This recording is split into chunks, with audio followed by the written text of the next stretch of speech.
प्रेम हे आंधळे आहे म्हणतात. आकर्षणाची आग इतकी भयानक असते की त्यामध्ये नातेगोती, माणुसकी, संस्कार सारे जळून खाक होते. वासनांधांना जोडीदाराची फिकीर नसतेच, पण आईबाप किंवा पोटच्या मुलाचंही फिकीर नसल्याचे विदारक चित्र आहे. एखादी महिला स्वतःचे आई पण विसरूनच कामुकतेचा अडचण जर झाली तर मुलाचाही जीव घ्यायला मागे पुढे पाहत नाही. याची कितीतरी उदाहरणे समाजाला धक्का देत आहेत. आपण रोज वृत्तपत्रामध्ये पाहतो की अनेक महिला ह्या आपल्या मुलाबाळांना सोडून, नवऱ्याला सोडून दुसऱ्या अनोळख्या व्यक्तीसोबत निघून गेलेल्या आहेत. तिथे संसार झालेला आहे. इतक्या निर्दयी असतात. अशीच एक घटना नुकतीच घडली आहे. पोलीस स्टेशनच्या हद्दीत मोतीपुरा येथील जंगलात 8 वर्षाच्या मुलाचा मृतदेह सापडला होता. इतक्या लहान मुलाचा खून कोणी कशासाठी केला असेल ह्या विचाराने पोलीसही अचंबित झाले होते. या खुनाचे रहस्य पोलीस उलगडू लागले तशी धक्कादायक माहिती उघड होत गेली. ह्या प्रकरणात त्या मुलाची 38 वर्षाची आई आणि तिचा 20 वर्षीय प्रियकर यांना ताब्यात घेण्यात आले आहे. तेथील परिसरातील गावात संगीता ही विवाहिता राहत होती. छोट्या गावात शेती आणि मोलमजुरी करून उदरनिर्वाह करण्याशिवाय तिच्याजवळ दुसरा पर्याय नव्हता. त्यामुळे संगीताचा पती कामासाठी शहरात गेला होता. पती, 2 मुले, त्यांचा सांभाळ चांगल्या पद्धतीने व्हावा अशी तिच्या पतीची इच्छा होती. त्यासाठी तो घरापासून लांब राहण्यास तयार झाला होता. शहरात चांगले काम मिळाल्याने चांगली कमाई होत होती, तर गावात संगीता ही काहीतरी मोलमजुरी करून संसाराला हातभार लावण्याचा प्रयत्न करत होती. संगीताने मोठ्या मुलाला आपल्या माहेरी ठेवले होते. तिथे तो शाळा शिकत होता, तर तिचा 8 वर्षाचा दुसरा छोटा मुलगा तिच्यासोबत राहत होता. तो शाळेत जात असला तरी बहुतेकदा तो घरीच असायचा. शाळेत जाणे त्याच्या जीवावर येत असे. संगीताने वयाची 35 पार केली होती. ती आता 38 वर्षाची आहे.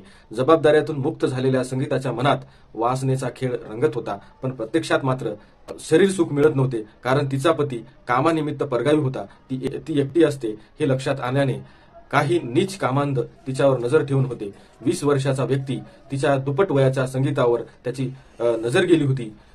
इंटरनेटमुळे पिसाळलेल्या तरुणामध्ये अनेक विकृती रुजू लागल्या आहेत. त्यातील ही एक विकृती आहे. वयाने जास्त असलेल्या महिलेशी संबंध ठेवण्याची विकृती अनेक नवतरुणाची मने पोखरत आहे. तो 20 वर्षाचा इसम संगीताच्या मागे पुढे करू लागला. अवघ्या 20तील नौजवान आपल्या मागे गुंडा घोळतो आहे याची जाणीव तिला झाल्याने संगीता ही मनातून सुखावली. पती सुखापासून वंचित असल्याने चांगलेच झाले असे तिला वाटले. ती त्याला प्रतिसाद देऊ लागली. तिच्याकडून ग्रीन सिग्नल मिळताच तो मागे हटला नाही. एकाच गावात असल्याने वाढलेला त्यांचा सहवास, दोघांच्याही मनाची तयारी असल्याने त्यांना एकरूप व्हायला वेळ लागला नाही. दोघांतील बोलणे चालणे, भेटीगाठी नियमित सुरू झाले. त्यांचे हे प्रकरण चोरी छुपे चालू असले तरीही संगीताचा लहान मुलगा हे सर्व पाहत होता. ही माहिती वडिलांना व इतर कुटुंबियांना सांगत होता. त्यामुळे या कुटुंबात वारंवार भांडणे होत असत. या लहान मुलाचा तिच्या अनैतिक संबंधात अडथळा येत होता. त्यामुळे आई आणि तिच्या प्रियकराने मिळून त्या मुलाचा खून करण्याचा कट रचला. एके दिवशी संगीता ही आपल्या 8 वर्षाच्या मुलासह गावातून बाहेर पडली. वाटेत तिला तोच 20 वर्षीय इसम भेटला. तिघेही शहरात आले आणि दिवसभर फिरत होते. प्लॅननुसार 20 वर्षीय इसमाने मुलाला भांग मिश्रित रस प्यायला लावला, पण त्याचा काही परिणाम मुलावर झाला नव्हता. बाळाची आई बाळाला सोडण्यास तयार झाली होती. बाळाचीच आई हे बाळाला मारण्यासाठी तयार झाली होती. पण मग त्या दोघांनी मुलाच्या जेवणात अंमली पदार्थ मिसळून खाऊ घातले होते. त्यामुळे तो मुलगा आता बेशुद्ध झाला होता. तोवर दोघे त्या मुलाला घेऊन जवळच असलेल्या जंगलात पोहोचले होते. तो मुलगा बेशुद्ध असल्याची संधी साधत त्या इसमाने गळफास लावून त्या मुलाचा खून केला. त्यावेळी संगीताने पोटच्या मुलाला धरून ठेवले होते. ते मूल निश्चित पडले, पण त्याचा जीव गेला की नाही हे याची शंका 20 वर्षीय इसमाला आली. त्यामुळे त्याने आजूबाजूला पडलेला मोठा दगड उचलून त्या मुलाच्या डोक्यात घातला. हे सर्व त्या मुलाची जन्मदाती बघत होती. मुलाचा जीव गेला तसा त्या इसमाचा हात धरून ती निघून गेली. पण दुसऱ्या दिवशी पोलिसांना कोणीतरी फोन लावून कळविले की झुडपात एक मुलाचा मृतदेह पडला आहे. माहिती मिळताच पोलीस पथक घटनास्थळी पोहोचले. तेव्हा एका लहान मुलाचा मृतदेह दिसून आला. त्याच्या शरीरावर खोल जखमेच्या खुणा आणि गळ्यात कापड गुंडाळलेले होते. त्याशिवाय मृतदेहाजवळ एक दगड व जॉकेटही सापडले. पोलीस ठाण्यात खुनाचा गुन्हा दाखल केला. तसेच मृत मुलाची ओळख पटण्यासाठी आजूबाजूच्या गावातही तपासणी करण्यात आली. तसेच एक विशेष टीम तयार करण्यात आली. या पथकाने सगळा परिसर पिंजून काढला. अखेरीस त्या बालकाची ओळख पटली. त्यावेळी त्याची आई संगीता बेपत्ता असल्याची माहिती पोलिसाच्या हाती लागली होती. तिच्याबद्दल खोल चौकशी केली असता तिचे 20 वर्षीय तरुणाशी अनैतिक संबंध असल्याचे उघड झाले.